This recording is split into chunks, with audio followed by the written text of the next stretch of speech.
You've kind of been Watch your right the arm. town crier and really the proponent of the next generation leader in this industry, and really there's been a lot of reasons behind how you want to, how you've approached it and the relevancy to it. Explain to me why you were really the champion of ensuring the future generations of leaders in this industry. Most of it had to do with the research we were doing. I think it was Einstein that said that if you do the same thing over and over again and expect different results, that's the definition of insanity. And it became really clear that we had to do something different. So we started this 2020 initiative of just looking forward. Let's quit talking about today and tomorrow and yesterday, and let's look out at a distance and see what needs to change. Francis is actually who came up with the idea of the next generation leader, to take the learnings and the research that we had and start to give those to people who would make a difference in the future.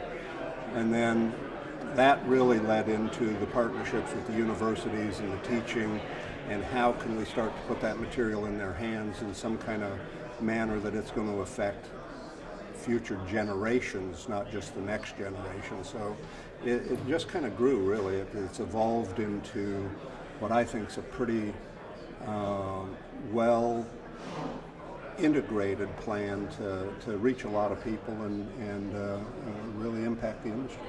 Now, you and I have had the conversation before about how surprising it is that large corporations that do have security departments and people that are identified as security leaders, how ill-prepared they are to really not only lead their own corporations, but to have an understanding of where they need to be, 10, 15 years down the road.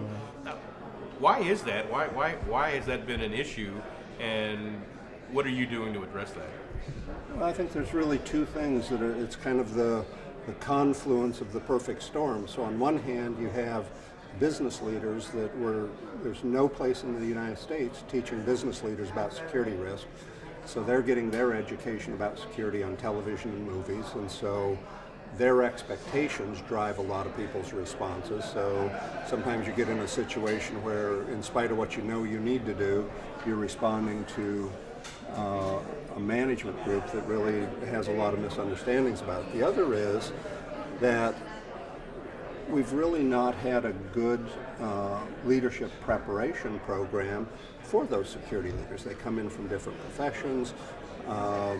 We have a huge number of what I call products of personal opinion. People write a book, they're now the expert on it, and it's really their personal opinion. So our concern has been, let's start to do research, identify the most successful practices. Let's identify what really can work. Not that it be directly imported, but something that can be modified to fit the culture of the organization. Then we formalized it in a thing called our Opal Research Project. And Opal Research is around organizational readiness, program level, and leadership capability are the three big components that make a program successful. So again, this research, in talking to hundreds of very, very successful security leaders, we've been able to identify what works and find the common themes and what we call the successful or sustainable practices that have worked for them that people can then model off of. Through your work experience, obviously 3 decades as a practitioner and the research you've done in the industry now, if you had to pinpoint 3 traits for a next generation security leader, what would those be? I think it's vision. We talk some about it in the NGSL course, but some of it's having a vision of what it needs to be, a strategy to get there. A lot of people, they're hoping it's going to evolve properly, and it can't. You've got to have a strategy that you're going to implement.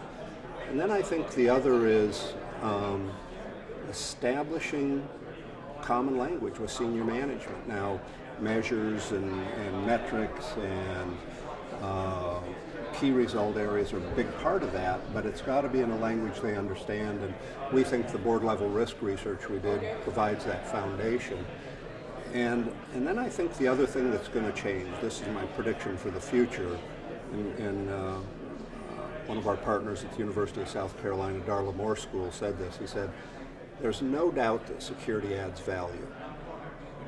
The issue is what we've got to change is how much management values security, and that's a communication issue. We're doing the right things, we're just not communicating it properly.